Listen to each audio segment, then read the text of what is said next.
that even mean, Bowers Game Corner?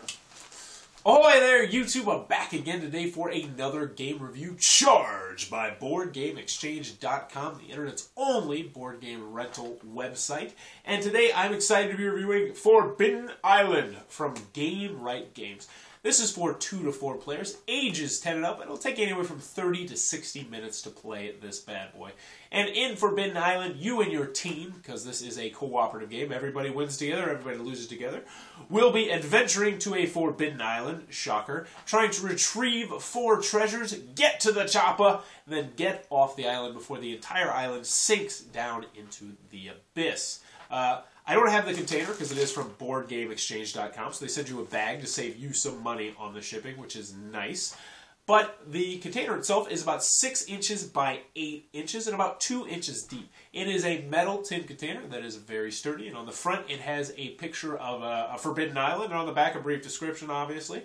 But let's see how the gameplay works, see if it's a good game. Alright, so inside of Forbidden Island, let's take a look at what you're going to get. First and foremost, you're going to get your handy-dandy rule booklet.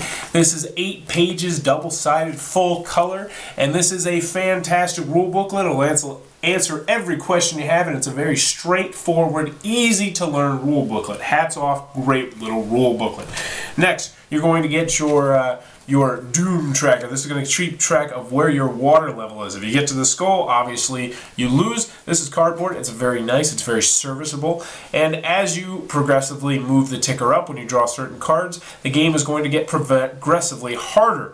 They also have special skill levels here, which is nice. They got the novice, the normal, all the way up to legendary, and I definitely would start with novice on your first turn because this game is deceptively difficult sometimes, especially depending on how the board lays out. Next, the board. There's not a physical board. You're going to get these tiles. These tiles are very sturdy, very nicely made. But each one is going to represent a different location on the island. And if you flip it over, that means it's flooded. And if you draw one more card that has this, it's gone. It gets sunk, which is bad news for you. The only special tiles of note here are Fool's Landing, which is right here.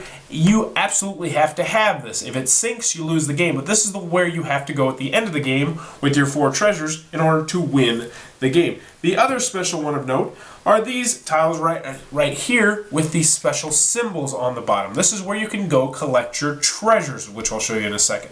But this symbol right here means if you can get 4 cards with this symbol, go to the Temple of the Sun, or there's another temple on here, the Temple of the Moon, then you can trade them in and get that special treasure, which will help you win the game. Speaking of treasures, we have 4 very nicely made treasures. They could have just given you a card and said this is your treasure. They actually went out of their way to make these nice little plastic molds. Really appreciate it. They're very nicely made, very well done, even though they are slightly unnecessary. Next, you're going to get your 6 wooden pawns of various different colors. There's 2 on the board as well. This is only a 4-player game. However, they include 6 different pawns because there are 6 different professions you can do. You can be the pilot, the navigator, the diver, etc., etc. And every person is going to have their own special, unique ability. So for this game, we're going to have a mock 2-player game. So one player will be the navigator, which means they can move another player up to 2 adjacent tiles for 1 action. Pretty useful. Then one person can be the messenger, which means they can give treasure cards to a player anywhere on the board for 1 action. Extremely useful. On the back they have something I absolutely love, is a little cheat sheet with your order of play and the different actions, because in this game you will get 3 actions per turn. But those don't count as cards in your hand. Those are just to symbolize what color pawn you have and your special ability. This is a card game also. You're going to be getting cards. As I mentioned, there's those cards, and then there's 2 other cards which will be in play. First are your treasure cards, which are these orange cards right here. And there are 3 kinds of special orange cards. There's your Water Rises card, which means bad things are going to happen. When this happens, you move your ticker up 1 level, which is not good, and I'll get into that in a second, what happens with that. Then you are going to shuffle the top of your discard pile, these cards, and then put them back on top. You're going to shuffle all these cards in your discard deck, put them on top so they will be drawn again and things potentially get sunk and are out of the game. And then you're going to put this back into the orange discard pile. You also don't get to draw another card to replace this card, so that's double bad. The last kind of cards you're going to get are your location cards.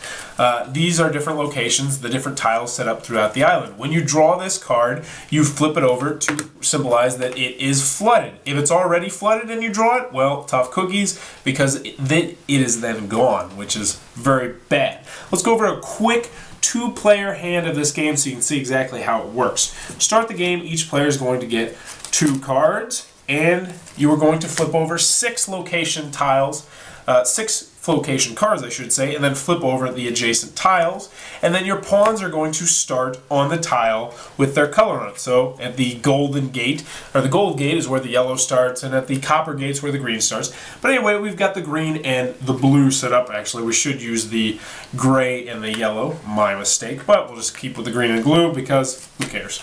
But anyway, look at your cards. I have a pretty good starting hand. I already have 2 of these treasure. That's really, really nice. Let's see what the messenger's got. He has 2 of these. Not so nice. But anyway, you pick who goes first, and they say whoever's been to an island nearest, you can do whatever the heck you want. And now your job is to try and fix things because they're sinking.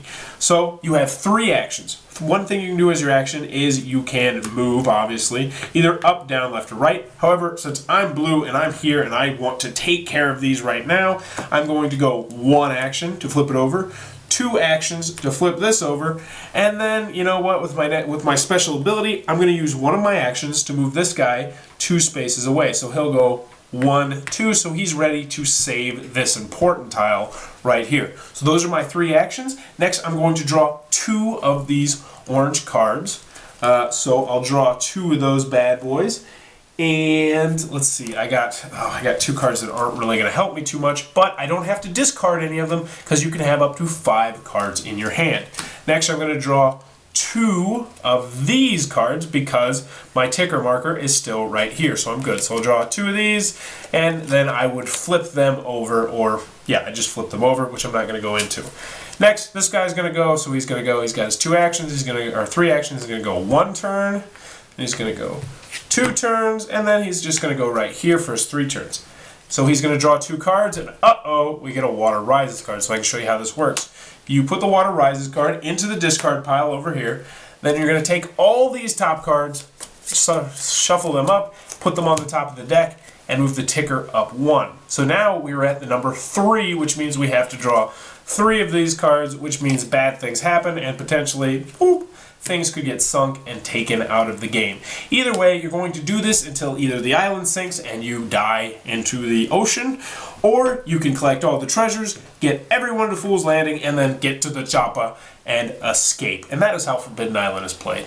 Alright, Forbidden Island from Gamewright Games. What are my final thoughts? Let's go over the pros, let's go over the cons. On the con side, I didn't like the artwork. However, everyone else I played with did like the artwork, so that's probably just me. That's the only real problem I have with the game. Let me go ahead and say this is a good game. However, my major nitpick is it's too similar to Pandemic for my liking, and I love Pandemic. It's to me just like a watered down version of the game. No pun intended. When I was learning the game, I was like, wow, that's really similar to Pandemic. A lot of the game mechanics are very similar. Also, when I was playing it, I was like, man, I'd rather be playing Pandemic, as bad as that is. But let's go to the pros. This is going to be a great game if you have younger children you're trying to break into hobby gaming.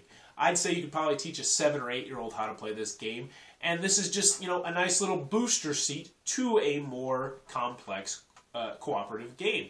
Also, the components are fantastic in this game. All the pieces are very well done. Gamewright knew that this was going to be played by a younger crowd, so they made everything very sturdy. The tin is sturdy, the pieces are sturdy, the cards are nice, the tiles that you're going to be laying down for your island are very nice. Also, the setup time for this is very nice. It's a lot shorter than Pandemic, and the breakdown time is a lot shorter as well, which is something that's great. Overall, Forbidden Island from Gamewright Games is a good game that I can recommend. However, if you don't have any children, if you don't plan on having any children anytime soon, I'm going to have to recommend Pandemic over this game. But this game probably will end up on my shelf one day. If you enjoyed this review, please be sure to subscribe to my channel. Thanks for your time, YouTube. That was the review for Forbidden Island. For more reviews, check back at Bowers Game Corner. And be sure to check out BoardGameExchange.com, the revolution in board gaming.